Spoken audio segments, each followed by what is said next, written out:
According to Psychology Today, a ring from your phone can cause your brain to crave the information that text or call may hold. What may seem like a harmless text may have a bigger impact than you would think.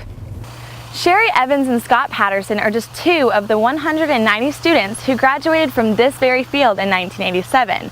However, not many can say they have a child graduating from their alma mater. Yet, 30 years later, Dalton and I are trying to understand just how different our school was from our parents' perspective. Eating produce you grew yourself can benefit not only the environment, but you, which is exactly what students here at USC and the West Quad are doing. With a Learning Center for Sustainable Futures, students learn the advantages of growing and eating farm fresh foods. From homemade apple cider donuts to hay rides, this day and age, agritourism is what keeps places like this alive in metropolitan Charlotte. Reporting for The Buzz, I'm Allie. The local Fort Mill Community Playhouse was recently told relocation was their only answer. While searching for a stage to call home, the Playhouse members discovered that one of these downtown buildings suited all of their needs. From storing props to staging performances, 220 Main Street surely gets a standing ovation. Walking the hall of our school, we take for granted all that it has to offer. But how great will it be for the class of 2047 to clearly see that Fort Mill always has been and always will be a family. I'm Allie, reporting for The Buzz. With the controversy of GMO labels, local markets like this and programs at universities guarantee that you're picking the right foods. I'm Allie for SIPA TV. Camden is right. I'm always proud to be a Yellow Jacket and support our teams. And I know there's a lot of pressure on athletes, even at the high school level, to represent their school in a positive way. Across the river, Rock Hill schools are discussing a new powerful program to help athletes keep their head in the game. Here's Zoe with more.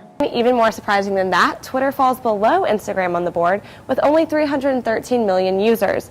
But those numbers are just a drop in the bucket when compared to Facebook's 1.7 billion members. Yes, but stuck inside, buried under a foot of snow, that can get super stressful. And there's only so much Netflix one can watch.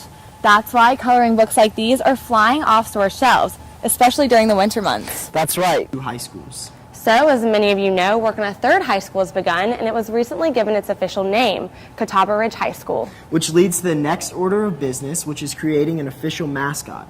The district will release a form for your ideas creating this mascot. Even though none of us will actually be attending the school, start giving it some thought and post your mascot ideas on your social media accounts, which is where we know a majority of you spend your time. We've done a lot of stories on social media lately. Twitter, Snapchat, Instagram, all great outlets to show your personality with the world. But lately people are making fake accounts to show a completely different side of themselves. Well, growing up a USC fan, I can't say that I'll ever be seen in Clemson Orange, but I was pulling for them against Bama simply because I wanted a national championship to come home to the Carolinas. And guys, don't panic if you haven't thought about getting your significant other anything yet. Why not give them a special sweetheart shout out right here on our show? Just use our hashtag BuzzSweetheartShoutout and we'll come film you sometime next week.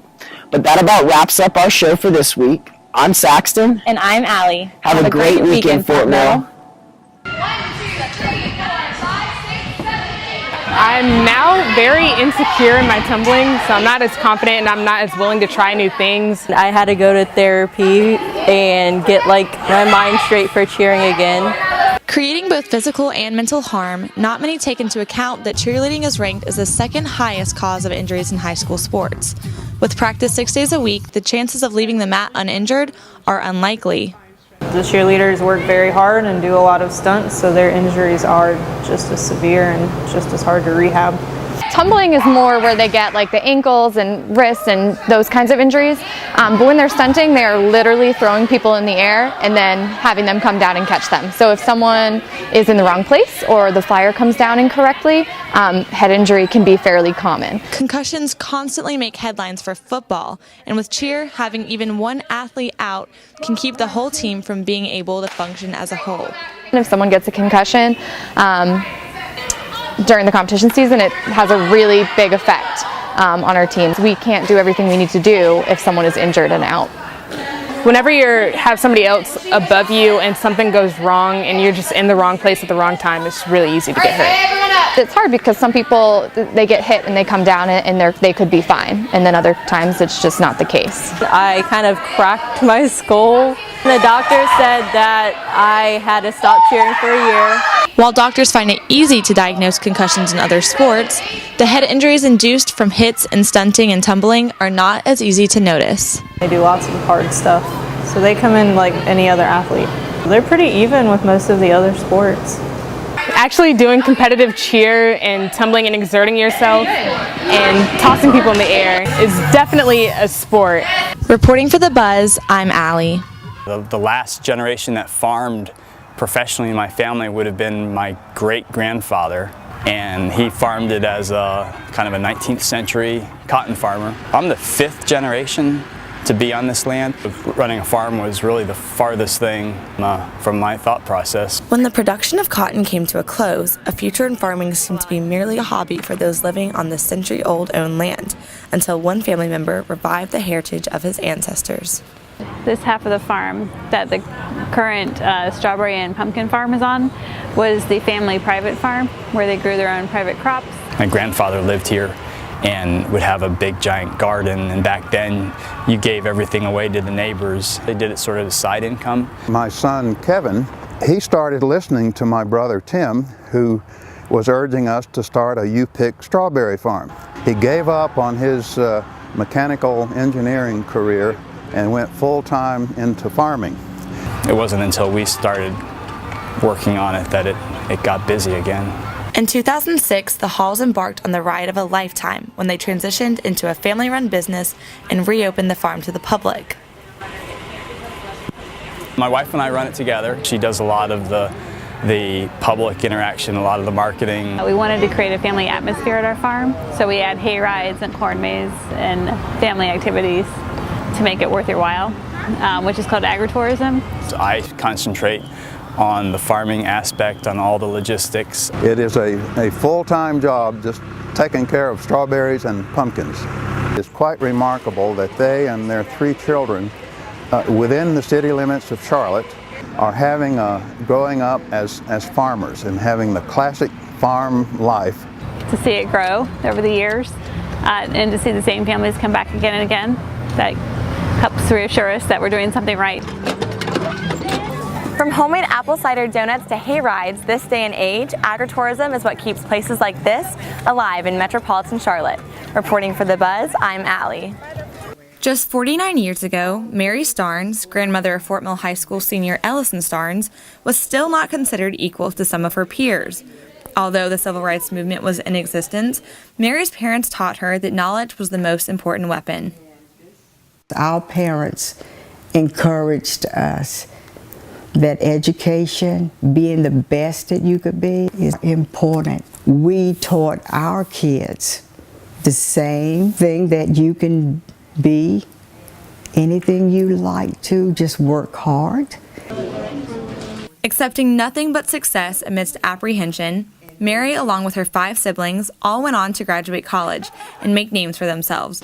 This is my nephew and my brother. Which is just one demonstration of the many families who exemplify all that is honored during the month of February. Black History Month means to me that there's a time where everyone can just acknowledge things that African Americans have done to contribute to society. This particular month should be honored for us to educate ourselves so you can understand what others have gone through, maybe still going through. For Mary, experiencing that era firsthand assisted in understanding the facts. However, it is never too late to learn just what Black history entails. We need to educate ourselves. The history we learn in class, it doesn't touch on like personal stories, it just gives you the broad spectrum of what happens. And this is Charlie. But it's left up to us who care, from both sides, no matter who you are, to work towards bettering it, keeping the progress going. While it is important to continue to advance forward, we must not forget to look back at all that has been accomplished.